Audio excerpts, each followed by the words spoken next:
So, good morning everybody. Today it's Daf Ayin Aleph. We're going to start on the bottom of page Ayin Amud Bet. 1, 2, 3, 4, 5, 6, 7 lines up from the bottom, and we are still dealing with the complexities of Chiyuvei Chatat, when a person is going to be liable for bringing a Korban Chatat, a sin offering for violating Shabbat inadvertently, under what circumstances, and how many, etc. And we're going to learn a couple more principles of how these obligations for Chatat are distributed depending on situation. And I want to just give a preface that the cases that are going to be discussed, particularly in today's daf, are not really cases that are practical, in the sense that a lot of times we talk about, oh, this person forgot this or forgot that, and we try to imagine in our minds somebody actually forgetting in this way. And sometimes it's hard to do that because the cases are really theoretical cases. They're not really cases that practically are expected to happen. And I think we're going to particularly see that in today's daf, that the complex combinations of forgetfulness are so ridiculous that really they would never happen in real life. But the theoretical aspect of it is really the main thing, as we're going to see in just a moment. So Amar Rava says as follows: Katar v'tachan kegrogeret b'shigigat Shabbat uzdon melachot. So if a person reaped and ground, grogeret is grogeret is the minimum amount that you have to either harvest or grind in order to be culpable for Shabbat violation. So this person did two melachot. He reaped the minimum amount, and he also ground the minimum amount. And he did this b'shigigat Shabbat uzdon melachot. He did this forgetting that it was Shabbat, remembering that reaping and grinding are prohibited on Shabbat, but forgetting that it was Shabbat. He did these two things. So how many korbanot should he be obligated for that? One, because his forgetfulness was about that it was Shabbat.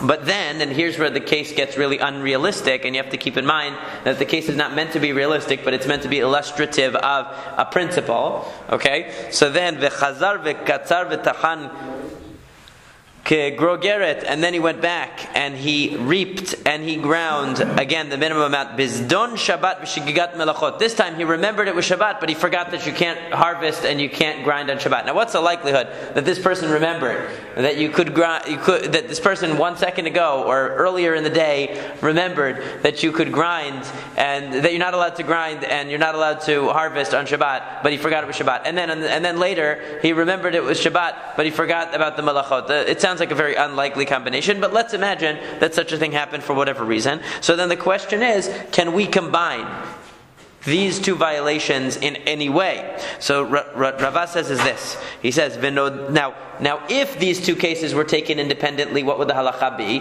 In the case where he forgot it was Shabbat and did two melachot, it would be only one chatat. In the case where he remembered it was Shabbat but he did two melachot, forgetting the melachot, so then it would be two chataot, because it's two different melachot that he violated. But Rava is going to bring us a chidush here and say something novel.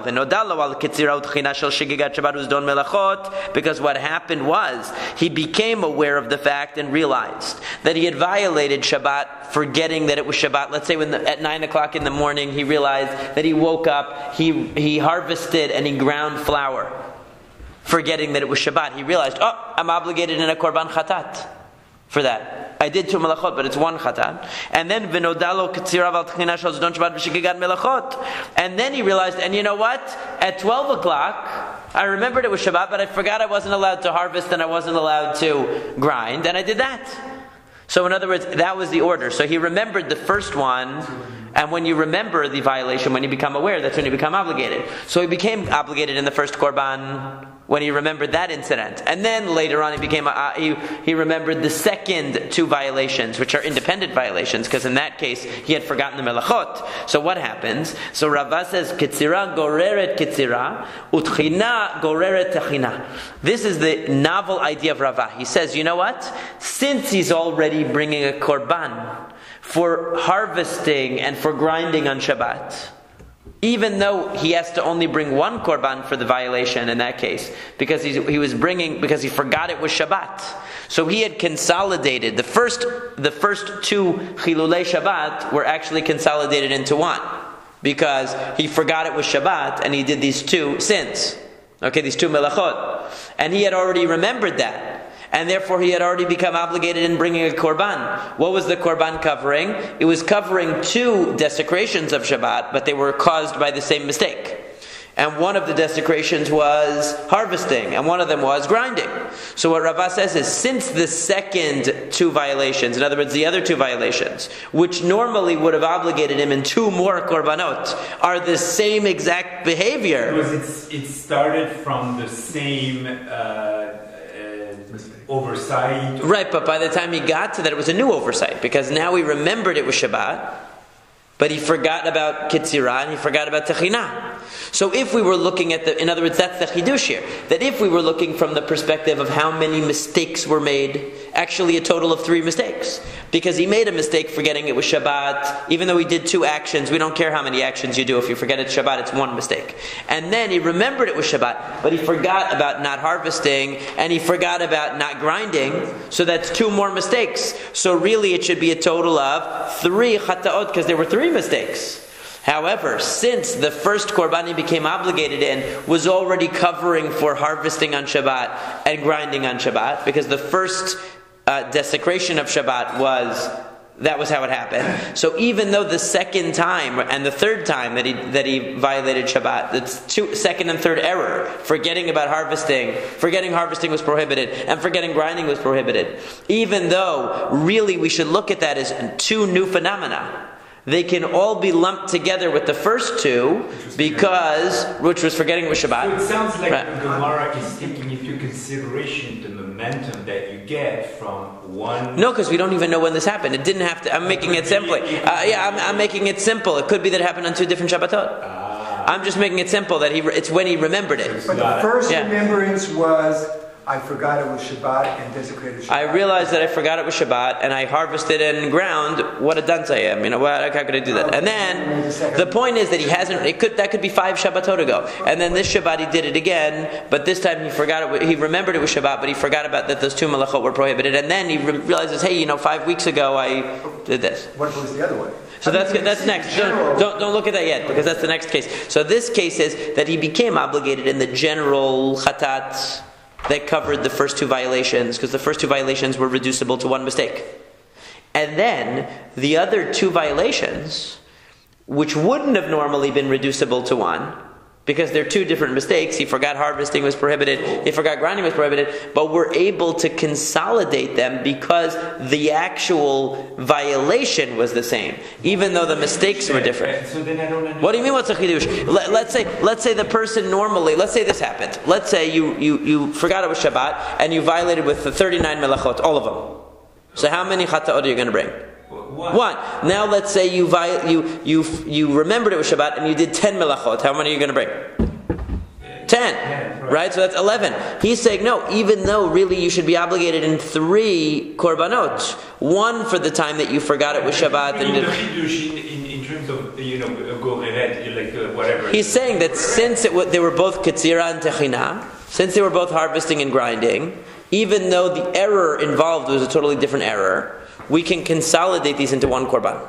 But didn't we learn this principle? Why? It doesn't, he's just saying that because they are together, or because they're the same form. In other words, even though they're not the same shagaga, they're not the same mistake, since the violation took the same form, and you're getting a kapara on harvesting on Shabbat, you're getting a kapara on grinding on Shabbat, even though the error that led you to do it is a different type of error. Since you're getting a kapara on that action, that's a chidush. Since the action was the same, normally what's the number of chata'ot that you bring is based on the number of mistakes. Okay. But the kapara is on the action that you did. So then he's bringing a chidush on the nature of a korban. Right, exactly. He's bringing a chidush on the nature of a korban chatat, that even though the cause of the obligation is the mistake, the kapara is on the action. So since the action was identical, even though the mistakes were different, we're okay. But now he's going to flip it around. Okay? It should be in my office, yeah. So then he says as follows. Oh, I'm sorry. So then we're going to see, so aval nodalo al ketzira shel zidon Shabbat v'shigigat melachot. But let's say, like you said, the other way. What happens if he remembers them in the opposite order? So first he remembered the reaping that he did when he knew it was Shabbat but forgot melachot. In other words, he remembered the second case of reaping first, the second case of harvesting first, instead of the first case. So then what happens? He's obligated in one korban just for that harvesting. It wouldn't cover the techina that he did the second time, because the second time they were independent. So he only became obligated in that. So he says, still, ketzira goreret ketzira. We can end utchina she'ima. Utchina she'kenegda b'mkoma omedet. So he has a very creative way of looking at it. So 4 violations in total took place. 3 mistakes, 4 violations. So we already said if you remembered the first mistake first, which is the more general one, that will actually cover all of them. But what if you remembered the second mistake, part 1? Because in the second mistake, the second and third mistake, right? The second and third, the second set of violations of reaping and grinding. So you remembered the second reaping that you did, where you remembered it was Shabbat, but you forgot that harvesting was prohibited. So you remember that. So he says, now you separated a korban to cover for that. That korban can be a kapara on the harvesting of the first mistake. And since the harvesting of the first mistake was actually linked to the grinding, because they would have actually been under one korban anyway. So you can also drag the grinding of the first time. What's the only thing you can't include? Forgetting of Shabbat. The grinding the second time. What? The grinding the second time. No, because what happens is you remembered the time where you forgot that grinding was prohibited, but you remembered it was Shabbat. That was what you realized first. Okay? So since you realized that first, that really by itself would obligate you in a korban. Because in other words, one set of harvesting and grinding was together, because it was all under one mistake. One set of harvesting and grinding was separate. Okay? So you remembered the separate one first. Right. Separate grinding. So he says that separate grinding, you separated a korban for that. It can also cover for the grinding that you did when you had forgotten it was Shabbat. And since when you had forgotten it was Shabbat, you also harvested. Well, actually, he's using the other example. He's using harvesting, and you also ground, right? So therefore, you can include that as well. So you can take 3 of the 4 violations for that one, but the grinding that you did when you forgot grinding was prohibited isn't going to be included. Because how does it work? It works that you remembered the harvesting that you did when you forgot harvesting was prohibited. That, you can piggyback onto that, the harvesting that you did when you forgot it was Shabbat.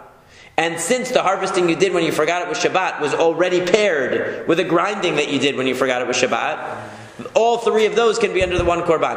But what's going to be left out in the cold is the grinding that you did when you forgot that grinding was prohibited, because that has no connection to the harvesting that you did when when you forgot harvesting was prohibited. Those were 2 separate mistakes. Okay? So if you think of it as 4 items, it's like you did this, but it didn't come back to here. Alright? So in other words, 3 out of the 4 are linked. You can link the harvesting that you did when you forgot harvesting was prohibited to the harvesting that you did when you forgot it was Shabbat. And that harvesting that you did when you forgot it was Shabbat was already linked to the grinding you did when you forgot it was Shabbat. So the only thing left is the grinding that you did when you forgot grinding was prohibited. It has no connection. Okay, but Abaye says no. Abaye amar tachina nami goreret tachina. Shem tachina achati. He says, nope, you can close the circle. Once you're already doing, in other words, you remembered the harvesting that you did when you forgot harvesting was prohibited. That's linked back to the harvesting that you did when you forgot it was Shabbat. And that itself is already linked to the grinding that you did when you forgot it was Shabbat. But you know what? Now you can take that, and since you're doing a kapara, you're getting kapara for a grinding on Shabbat, take the other one too. So basically, according to Abaye, it doesn't matter which one of these sets of violations you remember first. It's still all 4. It's all going to be all 4. It's still all falls within. It's all going to be of violating Shabbat. Right. So you're all and with the same melachot. So therefore, Abaye is going to say that whether you remember the more general mistake first, or you remember the more specific one of the more specific ones, it doesn't matter. In both cases, all four are going to be included. Whereas Rava is going to say, if you remember the more general one first, so you already had a reaping and a grinding that were included, so now you can include the other reaping and grinding.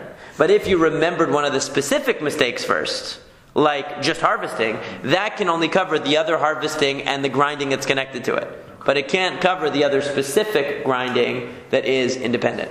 That's the way that they learned so far. The term general mistake and specific mistake really refers to the general mistake is that you forgot it was Shabbat. Right, exactly. And the specific mistake is for each. That's how I'm thinking of it to make it a little clearer. Yeah. It's not clear whether the specific is whether you forgot about a specific bracha or whether you forgot about the consequence. The onesh or not, right? So that's another issue. That's another question, right? That's another question. Now we say like this. So umi itle Rava gerera. Does Rava really hold of this concept that a korban that you're bringing for one violation can somehow pull along with it another violation? Does it really hold like that? But it was stated that if a person were to eat 2 olives bulks of chelev, of forbidden fat, behelem echad, in one lapse of awareness. In other words, he forgot that it was prohibited to eat this food, or he wasn't aware that it was chelev. He thought it was kosher. So he eats 2 kezetim, and then he wakes up and says, wait a second, I just realized I'm not allowed to eat this. What was I thinking? Or he finds out that it was chelev, whatever the case may be. So then, what happens? But at first he only realizes, so now the case gets more complicated. So he ate 2, not realizing. And then he realized one of them. He realized, I realized I ate 1 kazayit of chelev. He didn't realize he ate the second one. He only realized he ate the first one. Okay? So then what happens? And then before remembering the second kazayit, he ate a third one. And now he becomes aware of second and third. Okay? In other words, what happened was the first 2 were linked. The first 2 eatings of kazayit were linked because it was one lapse of awareness. He ate number 1 and 2 in one lapse of awareness.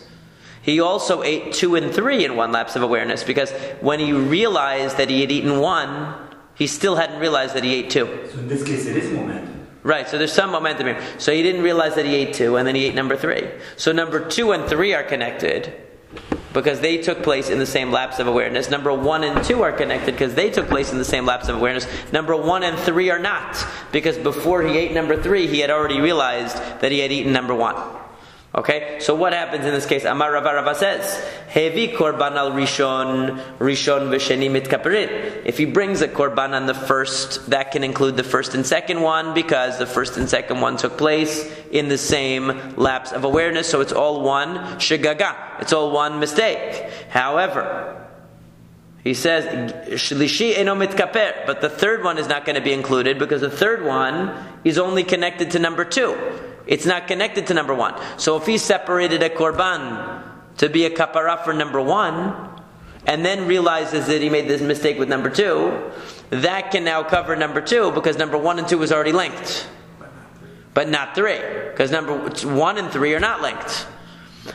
Hevi korban ala shilishi v'sheni mitkaperin rishoneno mitkaper. Similarly, if he realizes number 3 and he separates a korban to cover for number 3, that can serve for number 3 and 2, but not for number 1 because number 1 has no connection to number 3. Hevi korban ala emtsai. What if he separates a korban for number 2? Now he's economical. See, now he's thinking. So now what happens? Now that covers both because number 2 is linked to number 1 and number 3. So now he's good. Abaye amar afilo hevi korban alechad mehen nitkapru kulan. But so Abaye is the one who comes along and says, actually, any one of them that he brings the korban for is good. Why? Because he has this concept of gerera, which means if he brings for number 3, 3 brings 2, and number 2 is linked to number 1. If he brings for 1, number 1 is linked to number 2, number 2 is linked to number 3. The Prophet is the one who brought the concept of exactly. So what? So that's what the Gemara is asking. Right. So how? But here Rava rejects the idea of gerera. It's only Abaye that's saying it. So Rava differentiates the concept of gerera between Maybe he does, maybe he doesn't. Let's see. Yeah. So now the Gemara first answers, it must be that after Rava heard this theory from Abaye, he adopted it. He must have taken it. Because we see in our case of Chataot, even though Abaye is more lenient, is more broad in the conception of Gerera, Rava has some application of it. So what does he say? So if that's true, Techina nami tigarer letchina. So if that's the case, that Rava got this idea of linking one violation to the other and pulling them along, if he got that from Abaye, so why doesn't he agree with him in our case? That harvesting number 2 connects back to harvesting number 1.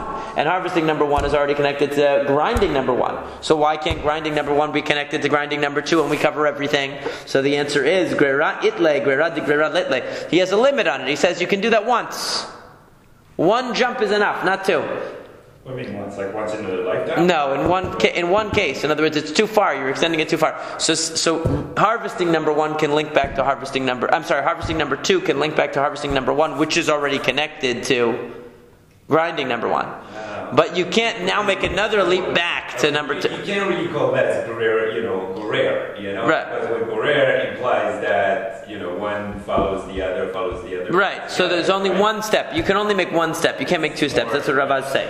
So now the Gemara says, Miltad pshita lehu la'Abaye v'Rava mi'baya l'Rebbi Zera. That this issue, which was obvious to Abaye and Rava, and Rashi explains, namely, that these two that Rashi says, Zdon Shabbat v'shigigat melachot, uzdon melachot v'shigigat Shabbat, en halukin l'chataot, that whether you become obligated, let's say, because you forgot it was Shabbat and did melachot, or because you forgot the melachot but you knew it was Shabbat, so that these two things are not halukin l'chataot, that you can actually have one korban cover for both types of mistake. Right? That's what Abaye and Rava, even though they're trying to calculate exactly how many you can consolidate into one, everybody's agreeing here that actually you can consolidate them. Now, I just want to point out that this is all on the premise that you didn't that when you had grinding number 1 and harvesting number 1, and then you had grinding number 2 and harvesting number 2 under 2 different mistakes, you hadn't realized either of them until both sets of mistakes were committed, obviously. Because if you already had realized number 1 in between, now you've already lost the opportunity to consolidate. No career, right, you can't do that anymore. It has to be that when the chiyuv chatat comes into play, when you become obligated for the korban, which is when you become aware that you already had all these violations under your belt. Okay? So it had to have been that way. Otherwise, if you violated Shabbat because you forgot it was Shabbat and you did 2 melachot, and then you realized right away, so then you already have a chiyuv korban. So now if you violate Shabbat because you forgot that you forgot the melachot were prohibited and you remembered Shabbat, you can't now say, I'm going to consolidate and bring it on my original one. Or so it's either a question of momentum, or it's a question of not having known to begin with. It's a question of, since this obligation is coming into existence now, where I'm already laden with various violations, how many can it cover for? Okay, if I already had the chiyuv chatat from the first set of violations, I can't now, when I do another violation, say, I want it to count for this one also. It's too late. I already have the obligation on number 1. Right. See? So now Rebbi Zera questions this whole idea. He's going to question, wait a second, it's possible to argue differently and say, you know what? Even if I violated Shabbat because I forgot it was Shabbat, and I did 2 melachot, and then I violated Shabbat because I remembered it was Shabbat, but I forgot the melachot were prohibited, even if I didn't realize in between that Shabbat had been violated, it doesn't matter. These are 2 totally different shigagot. These are 2 totally different mistakes. How can I ever consolidate them? They have nothing to do with each other. It's true that I didn't become aware of number 1 before number 2 happened, but they still have nothing to do with each other. Yeah, but it wasn't a chidush that the korban covers both.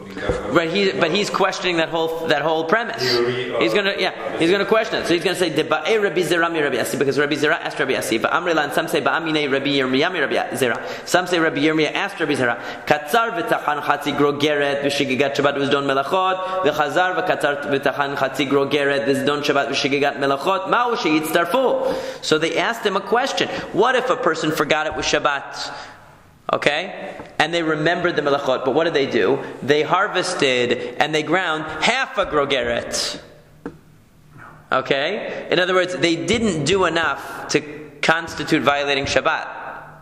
And then they remembered it was Shabbat but forgot the melachot and did the same thing and only ground half a grogeret or only harvested half a grogeret. So in other words, what's the question here? If you take the two harvestings together, you have the minimum shiur. But they happened under different mistakes. So what do we do now? So what did he say to them? Amar le halukin l'chataot velo mitztarfin. They are two different chataot and they don't combine. That's consistent with what he said. Right. So what does that mean? Yeah, but that's not taken into consideration. That's not. Or it's not. He's saying two different mistakes. We don't care that the action was the same.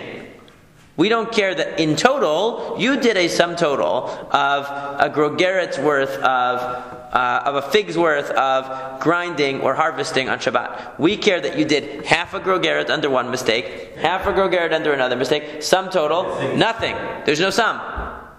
Okay, there's no sum because they don't combine.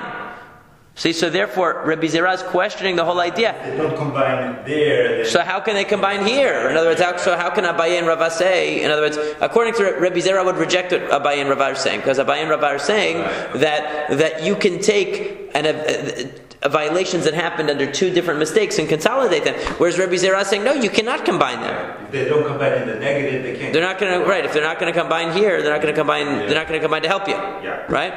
So,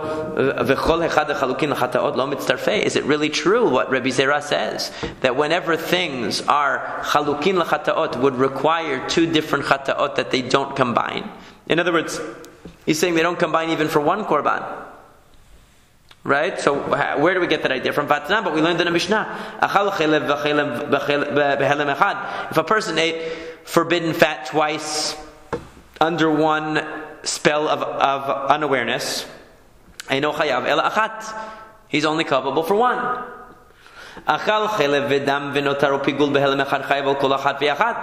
If he ate some fat and some blood and some notar, which is leftover korban that you're not allowed to eat, or pigul, which is korban that was disqualified because the person who slaughtered the korban had improper intention. If a person ate any of these items, let's say he forgot all of those things and he ate 5 different things that would require him to bring a korban chatat. We don't say, since you did it all in one lapse of awareness, we're going to just say, poor guy, let him bring one korban. No, each thing is separate. We can't consolidate them because they're different violations. This is a stringency with regard to multiple types that doesn't exist with one type. In other words, if you were to violate chelev 25 times, you forgot that chelev was prohibited, you did it 25 times. Okay, we're not going to say you have to bring 25 korbanot. One. But if you ate chelev, dam, all these different things, even though you forgot about all of them at once, and you ate all of them, still each one is a separate violation. Okay? But here is a stringency regarding one type that doesn't exist with many types. That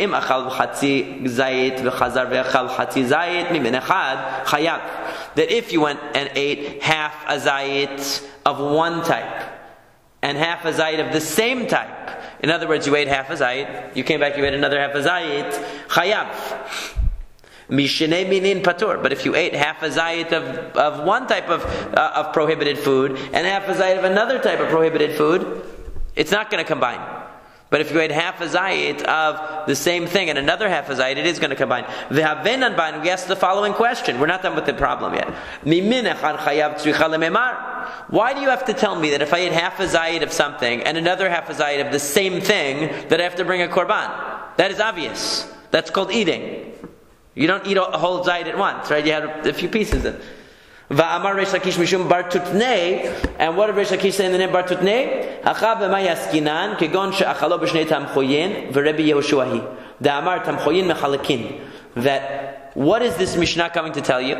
It's coming according to the view of Rabbi Yehoshua. Rabbi Yehoshua said that if you had two different dishes, let's say they made that chelev, they made one chelev roasted chelev, one chelev is a boiled chelev. Two different dishes. So he says that tamchoyin mechalkin, these are considered two different items. Even though it's the same prohibition, it's two different items. What might you think? Amar Rabbi Yoshua ben lekula ben lechumra. Kamash malan de lekula lo amar lechumra kamar. So what he's coming to tell you is, in other words, Rabbi Yoshua is coming to tell you, or the Mishnah is coming to tell you, that yes, Rabbi Yoshua says that having two different dishes made of the same prohibited food is considered two different items, but only lechumra, only for astringency. So if you ate a full zayit of chelev, of boiled chelev, and then you ate a full zayit of roasted chelev, you would have to bring 2 chataot, even though it was in one spell of unawareness, according to Rabbi Yoshua. But lekula lo amar, he didn't say that lekula. So if you ate half a zayit of roasted chelev and half a zayit of boiled chelev, you're definitely chayav. And that's why the Mishnah says if you had half a zayit and half a zayit of the same type, meaning even though they're prepared differently. Okay, there's Ashkenazi chelev and there's Moroccan chelev, or whatever it is, two different recipes. It doesn't matter. It's going to combine to be one thing. And that's why it mentions it. So now, but wait a second. Rabbi Yoshua just said that if you ate a full zayit of boiled and a full zayit of roasted, that you would have 2 chataot. And yet you're telling me that he would hold that if you had half a zayit of boiled and half a zayit of boiled, that they're going to combine. That's a contradiction. Because you just told me that according to Rabbi Zera, anything that would create 2 separate obligations of chatat, taken on its own, cannot combine half and half. Because each one is different. So if you harvested half a grogeret with one type of mistake, and half a grogeret with a different type of mistake, since if you had done a full grogeret of one and a full grogeret of the other, it would be 2 separate chataot, they can't combine. So why here is Rabbi Yoshua saying that if you had a full zayit of boiled chelev and a full zayit of roasted, that it would be 2 separate things. But when there's half and half, it combines. How could that be? So the answer, the Gemara answers, Amar le'mar aresha matnila v'kashelei. He said, you know what? You are attaching this statement of Resh Lakish to the wrong part of the Mishnah. You're attaching it to the first part of the Mishnah that says if you ate half a zayit of the same and half a zayit of the same, it combines. And you're saying that the chidush is, according to Rabbi Yoshua, anan asefa matninan la v'lo kashelan. We say that clarification of Resh Lakish comes at the end of the Mishnah. And we'll see what that means. Mishneh minin patur. That what did Resh Lakish come to tell you about the last case in the Mishnah? The last case of the Mishnah said that if you had half a zayit of dam, of blood, and half a zayit of chelev, they're not going to combine. 2 different types. Or it's not patur. It's not one. It's 2 separate things. So it's half and half. It's half of one and half of one. It's not going to combine.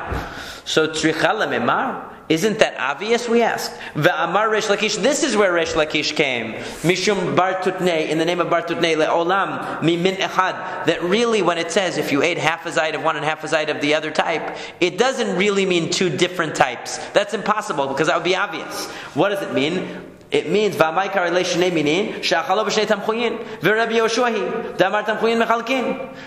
it doesn't actually mean that you had half a zayit of blood and half a zayit of chelev. That would be obvious that you're exempt. Why would you think you'd be culpable in that case? You didn't have a full violation of either thing. What is it talking about? It's talking about a case where you had half a zayit of boiled chelev, half a zayit of roasted chelev. It's calling it 2 types because we're following Rabbi Yoshua. And Rabbi Yoshua is the one who says that we treat 2 different dishes, even if they're made of the same substance, as 2 different types.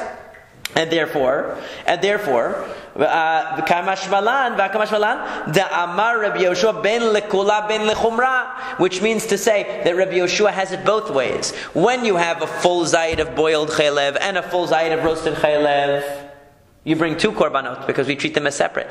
And when you had half a zayit of boiled chelev and half a zayit of roasted chelev, you are exempt. So now we're totally consistent. We're saying, since if you had a full zayit of each, you would have 2 separate korbanot. When you have half and half, they don't combine. They don't combine. So therefore, we are consistent. We're okay. So now the question becomes, but now we go back to this Mishnah and we say, okay, you're telling me that the end of the Mishnah is talking about really where it's the same type, but they're prepared in 2 different ways. So then we have to go back to the penultimate case. The second to last case was if you had one type and you had half a zayit of one type. Isn't that obvious then? Because you're telling me that the latter case that said you're exempt is when it's half a zayit prepared one way and half a zayit prepared the other way, but they're really the same type. So then when it said half a zayit and half a zayit do combine, it must be talking about the same type prepared the same way. Correct? So then if that's the case, we have a different problem. That min echad v'tamchoy echad tzricha lemimar, so that's superfluous then. Why do you have to tell me that if I had the exact same substance prepared the exact same way, and I had half a kazayit and another half a kazayit, that I have to bring a korban? That is obvious. So what's the answer? Amar Rav Huna, kigon shaytalu yedia benatayim. For Rabban Gamliel, Amar en yedia lachatzi shur.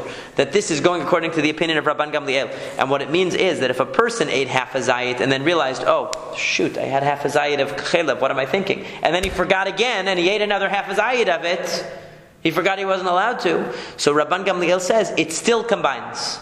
Normally, let's say you ate a kazayit of chelev, you forgot this was chelev, you ate a kazayit, and then you realized, oh, what a fool I am, I just ate a kazayit of chelev, but then you forgot again and you had another kazayit. That's two separate violations.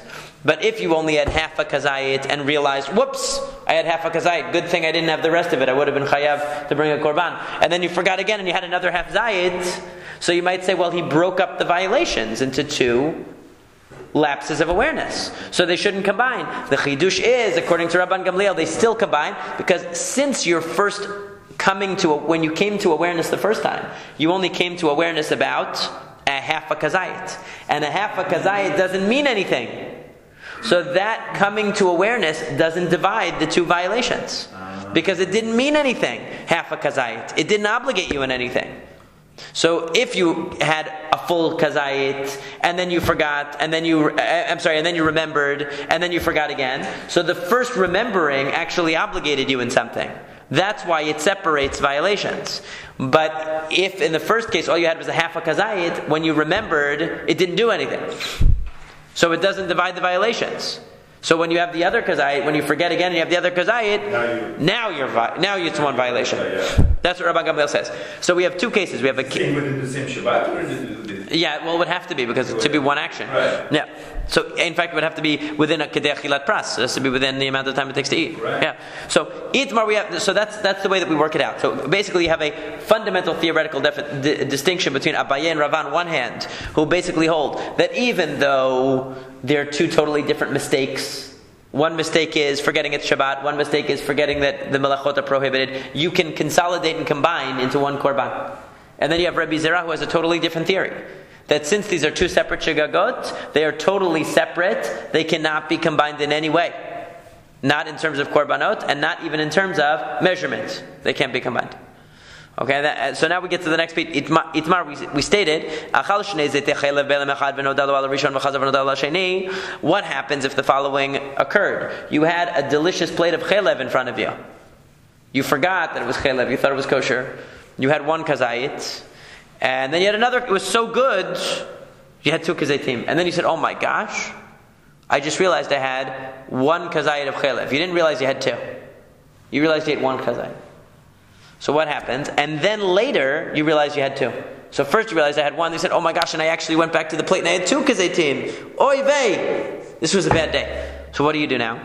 So Rabbi Yochanan is chayav shtayim. This is going to be two chiyuvei chatat. Why? Because even though you ate them in one lapse of awareness, you became aware of them twice. So this reinforces the fact that the forgetting does not go into, like the middle forgetting does not go into consideration in terms of the chatat. In other words, he rejects that because you forgot. Because it happened in one forgetfulness, he doesn't care about that if you became aware of it in two stages. Right? So that, but then Reish Lakish Amar Eno Chayav Ela Achat. Reish Lakish says actually, since the violation took place in one lapse of awareness, even though he became aware of it in stages 1, 2, it's still all one violation. Okay, so which both positions make sense. I mean, one position is looking at it from the perspective that, you know what, becoming aware of your violation is what obligates you in the korban chatat. Since you divided this one sin into two awarenesses, afterwards, when it was noda elav chatato, when the person recognized the sin, there were two recognitions. So the two recognitions separated into two chataot. Whereas Reish Lakish says no, the violation being under one lapse of awareness is what consolidates them. Not that your recognition of your violation is one.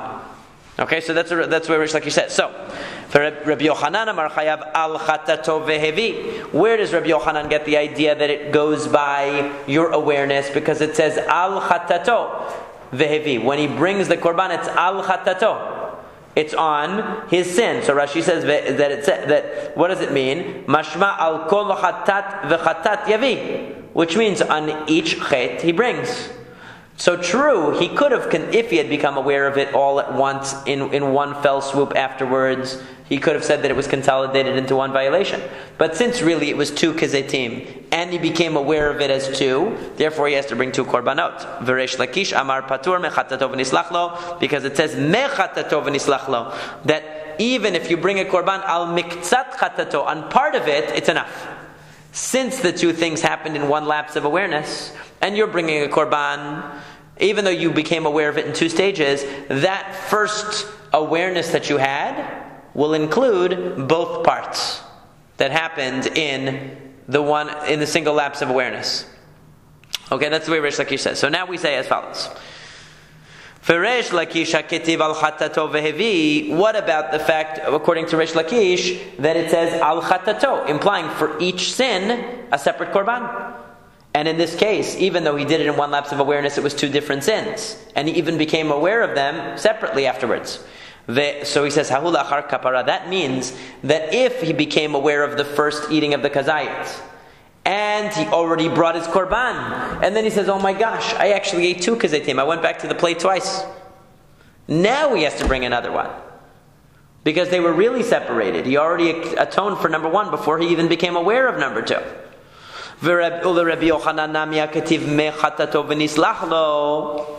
But what about the fact, according to Rabbi Yochanan, that it says mechatato, which implies that he doesn't have to be fully aware of all of his sins in order for the korban to count for both of them? In other words, even if he became aware in stages, it should be good. So he says, and what does that mean? It's talking about a case where he ate 1.5 kazetim. And what happened? V'nodalo al kazait, and he only became aware that he ate one kazait. He didn't realize he ate 1.5 kazetim. He only realized he ate one. V'chazar v'achal kachatzi zayit acher be'elemoshel sheni, and then he went back and ate another half zayit, and then he realized, wait a second, before I actually had 1.5, and now I just had another 0.5. That equals another 1. Why would 1.5 be different than 1? It isn't. In other words, he had 1.5, but he only realized he had 1. Right. And then the next time he came back and had another half. Oh, in other words, in how it adds up to the second one. Right, so now we can add that, it can accrue. In other words, it can add up to the second half, so now you have a total of 2. So ma'udetema litzdarfu. So you might say they should combine, because what did he become aware of? Only of one kazayit. He still didn't become aware of the other 0.5 from the first violation, and now he does another 0.5 and becomes aware that I had 2 0.5s. So maybe you'll think that will combine. So kamash malan. That's what mechatato comes to tell you. That 1.5, the extra half didn't matter. It was just part of the original violation. So since you became aware of that first kazayit, it doesn't matter it was 1.2, it was 1.5. So the okay? Not counting towards it's not going to count towards the other half that comes later. But if you had 2 total kazetim, and he became aware of kazayit number 1, and then kazayit number 2, there Rabbi Yochanan is going to say, al chatato. Each one has to have its own korban. Because there were 2 separate actions there. Kazayit number 1 and kazayit number 2. So now, Amar le Ravina says le Rav Ashe, De'it yadale kodem hafrasha pligei uvahapligei damar savar yidot mechalkot, damar savar hafrashot mechalkot, aval lachar hafrasha modi le Reish Lakish le Rabbi Yochanan dechayav shtayim. There are 3 different ways we can understand the machloka between Rabbi Yochanan and Reish Lakish. Way number 1 is like this, that they're arguing about a case where you became aware of the 2 violations, and again, we're talking about where you had a kazayit of forbidden fat, a kazayit of chelev, and then you had another kazayit, and then you realized number 1, and then you realized number 2. So the two violations took place in the same lapse of awareness. The awareness came to you in stages. Number one, number two. So that's only talking about, one way of understanding the machloket is like this, that they're really disagreeing only when you haven't done anything yet. You haven't separated a korban yet. You just are becoming aware. So Reish Lakish says the fact that you became aware of it in stages doesn't matter. And Rabbi Yochanan says no, the fact that you became aware of it in stages, first violation number one, then violation number two, means that you have two obligations of chatat. When would you bring the korban? As soon as you could. On Shabbat? No, not on Shabbat. On Shabbat? No. So right after Shabbat? As soon as you had the chance to go to Yerushalayim, I guess. Yeah. Yeah. But you would have to separate the korban. So one way of understanding the machloket is that as long as nothing's been done, is the machloket. But once you separate a korban, let's say you became aware of violation number one, and you separated a korban for kapara, and then you became aware of violation number two, even Reish Lakish is going to agree, you can't now, when you become aware of violation number two, you can't now add it to this korban, because the korban's already separated. So they only argue when it's just in theory. But once you've actually separated a korban, you can't now add an additional violation to the korban. O dilma, or maybe dityadale lachar hafrasha plige, uvaha plige. Demar savar hafrashot mechalekot, demar savar kaparot mechalekot. Aval kodem hafrasha modile Rabbi Yochanan Reish Lakish eno chayav elachat. Or maybe we could interpret it differently. We could say that the only time they argue is after you separated the korban. That Reish Lakish says, since you haven't brought the korban yet, even though when you became aware of violation number one, you separated the korban. Now you became aware of violation number two.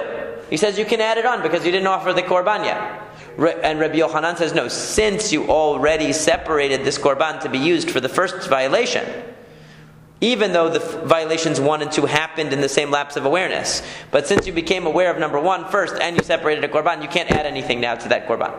But before you've chosen a korban, maybe Rabbi Yochanan would agree that the fact that you became aware of number 1 and then number 2 doesn't make you obligated into korbanot. In other words, this is another way we can understand it. We could understand it that Reish Lakish and Rabbi Yochanan are only arguing when you haven't separated the korban. But when you have, everybody agrees you can't add on to that korban. Or we could say that they're arguing when you have separated the korban already. And that everybody agrees that when you haven't, you can consolidate. O dilma ben bazo machloket. Or maybe, in both cases is the machloket. In other words, whether you've separated the korban or not, Reish Lakish says you can consolidate. And whether you've separated the korban or not, Rabbi Yochanan says you can't. Since you became aware of the violations in 2 stages. Amar lei. The problem is when you separate a korban chatat, it has to be l'shem abali, but also l'shem the specific avera of the. Exactly. So that's the whole issue. So when you separate it, when you separate, you just say this is l'shem chatat. When you bring it, you have to know. Yeah, when you bring it. So you haven't brought it yet. So Amar lei said to him, "Mistabra ben bazo machloket." We can infer that they must argue in both cases. Why? The isal kadatach kodem afrasha pligei aval achar afrasha model Reish Lakish Rabbi Yochanan dechayv shtayim ad mokim le kera lachar kapara lokmei lachar hafrasha v'achar hafrasha pligei aval kodem hafrasha model Rabbi Yochanan Reish Lakish deino chayav elachat ad mokim le kera bechzayit umechatza lokmei kodem hafrasha. So what he says is basically like this: that Rabbi Yochanan responded to the pasuk that was brought by Reish Lakish. Reish Lakish responded to the pasuk that was brought by Rabbi Yochanan. And in each case, what did they do? They deflected the challenge. So Reish Lakish said, your pasuk that says that you need more than 1 korban for each sin, that's only talking about when you already brought a korban on sin number 1. When you brought the korban on sin number 1. Now if he thought, in other words, if they don't disagree in the case where you separated, in other words, why does he have to argue in that way? Why does Reish Lakish, in other words, in the case of, if Reish Lakish agrees with him in one case, why doesn't he use that pasuk for the case in which he agrees? And Rabbi Yochanan, instead of responding to Reish Lakish's challenge by creating the case where you ate 1.5 kezetim, and then you became aware only of the kazayit, and then you had another 0.5. Instead of saying that, if he agrees with him in a certain case, if he agrees with him, for example, when the korban hasn't been separated yet, just say, oh, that pasuk is when the korban hasn't been separated yet. And Reish Lakish, if he agrees with Rabbi Yochanan when the korban has been separated, say, oh, your pasuk is when the korban's been separated, but we agree when the korban hasn't been separated. You see? In other words, he could have, if he agrees with him in some case, he should say the case where he agrees with him is the pasuk that's being quoted by the other side. Because Rabbi Yochanan has a pasuk that tells you that there are certain cases we have to bring for each and every sin.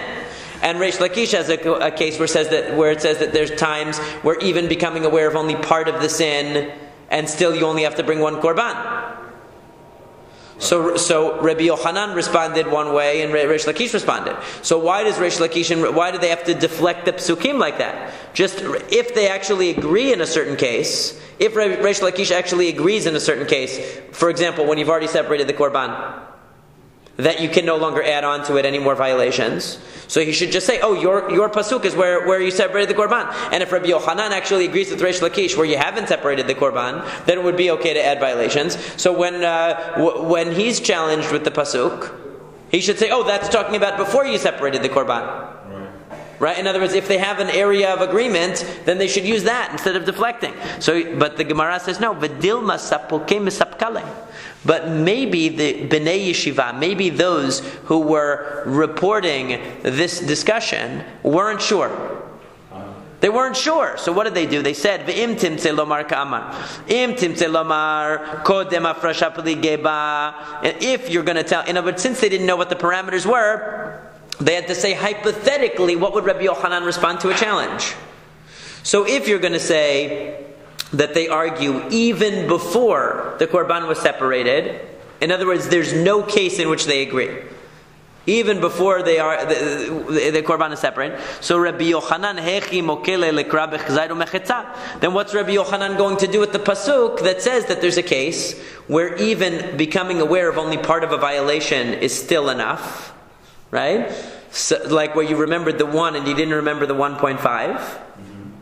So then he'll tell you that he'll give you that pasuk. He'll say that the pasuk applies to that case. And if you're going to tell me that they only argue after the separation of the korban, so then Reish Lakish hechi mokele likra bila archar kapara. Then what is Reish Lakish going to do with his pasuk? He's going to say it's referring to after the atonement, after the korban was already brought. In other words, what they were doing by offering those psukim was trying to show if we construct the case that one way, since we don't know what they're actually arguing about. We don't know if they agree on anything here. So if you're going to say that they agree, basically, in other words, that they argue even before the korban is separated, that's where the machloket is. But after it's separated, everybody agrees, right? Like in other words, the first way that we said was that the argument is before. But once it's been separated, everybody agrees you can't do it anymore. So then we're going to have to say that Rabbi Yochanan, what's he going to do with his pasuk? What's he going to do with the pasuk that says that there's a case where you can remember only part of a violation and it's going to count. The korban is going to count for the entire violation. Right? Because they don't agree on anything then. Because they disagree. I'm saying they don't have a situation, they don't have a case. According to Rabbi Yochanan, there's no case where he agrees with Reish Lakish, rather. With Reish Lakish's position. Because if you say that Reish Lakish was only speaking before separation of the korban, and even in that case Rabbi Yochanan disagrees, then that means Rabbi Yochanan never allows you to add a violation onto a korban. Even if you recognize it in two stages before you even separated the korban, you still can't. And that's why he needed a pasuk to explain the pasuk of Reish Lakish. And he needed a case to explain the pasuk of Reish Lakish. Right, because there was a doubt, so that he needed to... Right, and flipping it the other way, let's say that they argue after hafrasha. In other words, that everybody agrees before the separation of the korban that you can add a violation onto the korban when you separate it. And where are they arguing? They're arguing after the separation of the korban. Okay? So if that's the case, that they're arguing after the separation of the korban, Now Reish Lakish needs to account for Rabbi Yochanan's pasuk that says that you need a korban for each and every violation. Because Reish Lakish is saying, even in a case where you already separated the korban, you can add a violation. In other words, there's no case where Reish Lakish agrees with Rabbi Yochanan then. And if that's the case, he has to do something with the pasuk that Rabbi Yochanan brings, and he's going to say, oh, that's talking about after you brought the korban already. Okay. But it's possible that there's some area of agreement here. In other words, it's possible that they wouldn't need that pasuk. Because if we were to say that they argued only in the case before separating the korban, but Reish Lakish agrees that if once the korban is separated, you can't add anything else. So then he doesn't need some creative case to account for the pasuk of Rabbi Yochanan. He'll say, oh yeah, your pasuk Rabbi Yochanan is in the case where you separated the korban, where I agree with you. Right, so he addressed the doubt. Right. So therefore, in order to cover all the possible permutations of what the machloket is, they had to have a deflector for the other one's pasuk. But it's really possible that there's an area of agreement here such that we could actually say that they wouldn't need to deflect the pasuk of the other one, but they could actually agree with that pasuk in the area that they don't have any dissent. And so that's the way that the Gemara ends, and we'll continue here tomorrow, Bezrat.